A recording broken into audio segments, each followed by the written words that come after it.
Good morning students. ਅੱਜ ਆਪਾਂ ਕਰਨਾ ਹੈ ਆਧੁਨਿਕ ਕਵੀ ਹਰਭਜਨ ਸਿੰਘ। ਤਾਂ ਇਹਨਾਂ ਦਾ ਜਿਹੜਾ ਟਾਈਮ ਪੀਰੀਅਡ ਹੈ ਉਹ ਹੈ 1920 ਤੋਂ ਲੈ ਕੇ 2002 ਈਸਵੀ ਤੱਕ ਦਾ। ਤਾਂ ਡਾਕਟਰ ਹਰਭਜਨ ਸਿੰਘ ਨੇ ਜਿਹੜੇ ਪੰਜਾਬੀ ਸਾਹਿਤ ਦੇ ਇੱਕ ਕਵੀ ਹੋਣ ਦੇ ਨਾਲ ਨਾਲ ਉਹ ਇੱਕ ਚੰਗੇ ਆਲੋਚਕ ਵੀ ਹੋਏ ਨੇ। ਉਹਨਾਂ ਦੀਆਂ ਬਹੁਤ ਸਾਰੀਆਂ ਆਲੋਚਨਾ ਦੇ ਨਾਲ ਸੰਬੰਧਿਤ ਪੁਸਤਕਾਂ ਨੇ। ਤਾਂ ਇਹਨਾਂ ਦਾ ਜਿਹੜਾ ਜਨਮ ਹੈ ਉਹ 18 ਅਗਸਤ 1920 ਈਸਵੀ ਨੂੰ ਅਸਾਮ ਦੇ ਵਿੱਚ ਹੋਇਆ ਸੀਗਾ।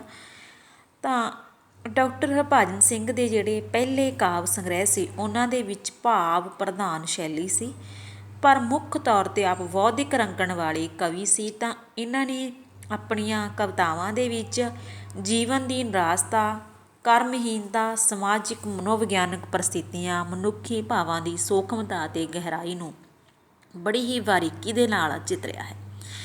ਤਾਂ ਆਪਣੇ ਸਿਲੇਬਸ ਦੇ ਵਿੱਚ ਜਿਹੜੀ ਇਹਨਾਂ ਦੀ ਕਵਿਤਾ ਸ਼ਾਮਲ ਕੀਤੀ ਗਈ ਹੈ ਉਹ ਹੈਗੀ ਹੈ ਮੇਰਾ ਬਚਪਨ। ਤਾਂ ਇਸ ਕਵਿਤਾ ਦੇ ਵਿੱਚ ਜਿਹੜਾ ਕਵੀ ਹੈ ਉਹ ਇੱਕ ਬਾਪ ਤੋਂ ਬਿਨਾਂ ਇੱਕ ਬੱਚੇ ਦੀ ਹਕੀਕਤ ਕਿਹੋ ਜਿਹੀ ਹੁੰਦੀ ਹੈ, ਜਾਂ ਉਸ ਦੀ ਮਾਂ ਦੇ ਨਾਲ ਸਮਾਜ ਹੈ ਜਿਹੜਾ ਉਹ ਕਿਹੋ ਜਿਹਾ ਵਿਤਕਰਾ ਕਰਦਾ ਹੈ, ਤਾਂ ਉਸ ਤਰ੍ਹਾਂ ਦੀਆਂ ਜਿਹੜੀਆਂ ਸਮੱਸਿਆਵਾਂ ਨੇ ਇਸ ਕਵਿਤਾ ਦੇ ਵਿੱਚ ਪੇਸ਼ ਕੀਤੀਆਂ ਗਈਆਂ ਨੇ। ਤਾਂ ਜਿਹੜੀ ਕਵਿਤਾ ਹੈਗੀ ਹੈ ਉਹ ਹੈਗੀ ਹੈ ਮੇਰਾ ਬਚਪਨ। ਮੇਰਾ ਬਚਪਨ ਅਜੇ ਨਾ ਆਇਆ, ਮੇਰਾ ਬਚਪਨ ਕਦ ਆਵੇਗਾ।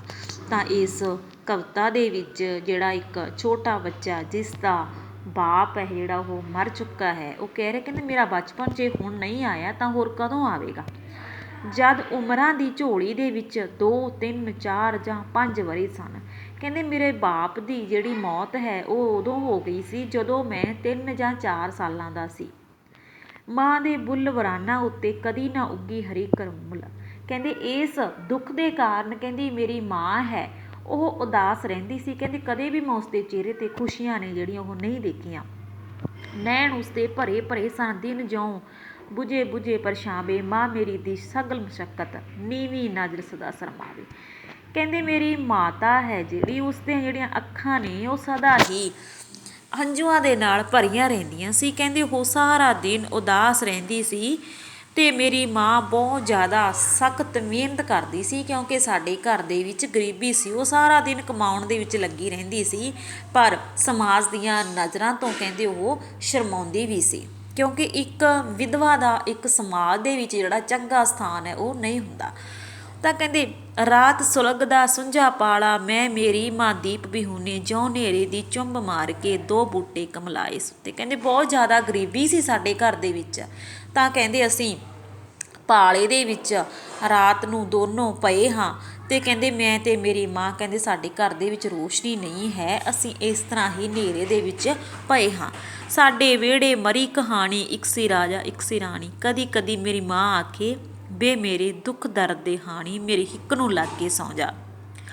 ਕਹਿੰਦੇ ਸਾਡੇ ਘਰ ਦੇ ਵਿੱਚ ਕਹਿੰਦੇ ਜਿਹੜੀਆਂ ਉਹ ਖੁਸ਼ੀਆਂ ਹੁੰਦੀਆਂ ਨੇ, ਛੋਟੀ ਛੋਟੀਆਂ ਕਹਾਣੀਆਂ ਬੱਚੇ ਸੁਣਦੇ ਨੇ, ਕਹਿੰਦੇ ਉਹ ਸਾਡੇ ਘਰ ਦੇ ਵਿੱਚ ਉਹ ਕਹਾਣੀ ਮਰ ਚੁੱਕੀ ਹੈ। ਕਹਿੰਦੇ ਮੇਰੀ ਮਾਂ ਮੈਨੂੰ ਆਖਦੀ ਹੈ ਕਿ ਇਹ ਮੇਰੇ ਦੁੱਖ ਸੁੱਖ ਦੇ ਹਾਣੀ, ਕਿ ਤੇਰਾ ਬਾਪ ਤਾਂ ਮਰ ਚੁੱਕਿਆ ਹੈ, ਤੂੰ ਹੀ ਮੇਰਾ ਦੁੱਖ ਸੁੱਖ ਦਾ ਹੁਣ ਹਾਣੀ ਹੈ, ਤੂੰ ਮੇਰੀ ਹਿੱਕ ਦੇ ਨਾਲ ਲੱਗ ਕੇ ਸੌਂ ਜਾ। ਜਿਉਂ ਜਿਸ ਤੋਂ ਤੇਰਾ ਬਾਪ ਸਦਾਇਆ ਉਸ ਥਾਵੇਂ ਕੋਈ ਪਾਪ ਨਾ ਆਵੇ, ਮੇਰੇ ਬੂਟੇ ਗੱਭਰੂ ਹੋ ਜਾ, ਤੇਰੀ ਛਾਵੇਂ ਮੈਂ ਸੌਂ ਜਾਵਾਂ।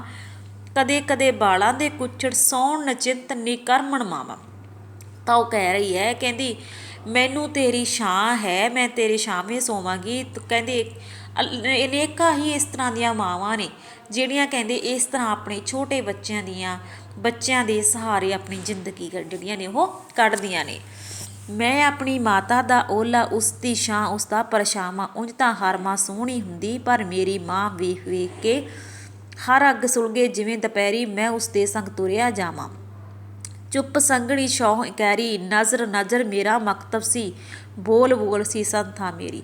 ਕਹਿੰਦੇ ਮੇਰੀ ਮਾਤਾ ਨੂੰ ਮੇਰਾ ਬਹੁਤ ਜ਼ਿਆਦਾ ਸਹਾਰਾ ਸੀ, ਕਿਉਂਕਿ ਮੇਰਾ ਬਾਪ ਮੇਰੀ ਛੋਟੀ ਉਮਰ ਦੇ ਵਿੱਚ ਮਰ ਚੁੱਕਾ ਸੀ। ਤਾਂ ਇੱਕ ਮੈਂ ਹੀ ਹੁਣ ਉਸ ਦਾ ਸਹਾਰਾ ਸੀ, ਮੈਂ ਹੀ ਉਸ ਦਾ ਪਰਛਾਵਾਂ ਸੀ। ਕਹਿੰਦੇ ਉਂਝ ਹਰ ਇੱਕ ਮਾਂ ਸੋਹਣੀ ਹੁੰਦੀ ਹੈ, ਪਰ ਕਹਿੰਦੇ ਮੇਰੀ ਮਾਂ ਦੇ ਵੱਲ ਸਮਾਜ ਦੀਆਂ ਜਿਹੜੀਆਂ ਗੰਦੀਆਂ ਨਜ਼ਰਾਂ ਨੇ ਕਹਿੰਦੇ ਉਹ ਇਸ ਤਰ੍ਹਾਂ ਦੇਖਦੀਆਂ ਸੀ ਕਿ ਮੈਨੂੰ ਉਸ ਦਾ ਦੁੱਖ ਲੱਗਦਾ ਸੀ। ਤਾਂ ਕਹਿੰਦੇ ਮੈਂ ਆਪਣੀ ਮਾਂ ਦੇ ਸੰਗ ਸੰਗ ਤੁਰਿਆ ਜਾਂਦਾ ਸੀ ਅਤੇ ਉਸ ਦਾ ਸਹਾਰਾ ਬਣਦਾ ਸੀ ਉਸ ਮੁਸ਼ਕਲ ਦੀ ਘੜੀ ਦੇ ਵਿੱਚ। ਬਚਪਨ ਆਉਂਦਾ ਤਾਂ ਕਿਸ ਰਾਹੋਂ, ਹਰ ਰਾਹ ਸੂਝ ਸਮਝ ਨੇ ਘੇਰੀ। ਇੱਕ ਦਿਨ ਮਾਂ ਨੇ ਬਾਤ ਸੁਣਾਈ, ਕਿਵੇਂ ਉਸਨੇ ਆਪਣੇ ਹੱਥੀਂ ਪਿਤਾ ਮੇਰੇ ਦੀ ਚਿਤਾ ਜਲਾਈ।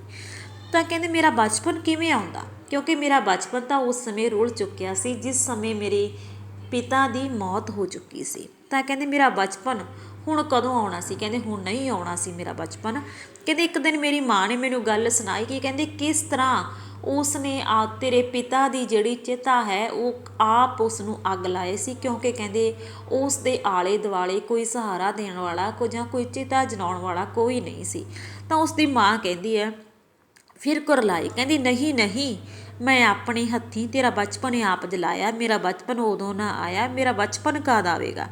ਤਾਂ ਕਹਿੰਦੇ ਉਸ ਦੀ ਮਾਤਾ ਕਹਿ ਰਹੀ ਹੈ, ਕਹਿੰਦੇ ਨਹੀਂ ਮੈਂ ਤੇਰੇ ਪਿਤਾ ਦੀ ਚਿਤਾ ਨਹੀਂ ਜਲਾਈ, ਕਹਿੰਦੇ ਮੈਂ ਤਾਂ ਤੇਰਾ ਬਚਪਨ ਜਲਾ ਦਿੱਤਾ, ਕਿਉਂਕਿ ਕਹਿੰਦੇ ਤੂੰ ਛੋਟੀ ਉਮਰ ਦੇ ਵਿੱਚ ਹੀ ਇੰਨੇ ਦੁੱਖਾਂ ਨੇ ਤੈਨੂੰ ਘੇਰ ਲਿਆ। ਕਹਿੰਦੇ ਮੇਰੇ ਨਾਲ ਤੂੰ ਵੀ ਅਨੇਕਾਂ ਤਰ੍ਹਾਂ ਦੀਆਂ ਮੁਸ਼ਕਲਾਂ ਦਾ ਸਾਹਮਣਾ ਕਰਨਾ ਪੈ ਰਿਹਾ। ਕਹਿੰਦੇ ਅਸਲ ਦੇ ਵਿੱਚ ਮੈਂ ਤੇਰਾ ਹੀ ਬਚਪਨ ਜਲਾ ਦਿੱਤਾ।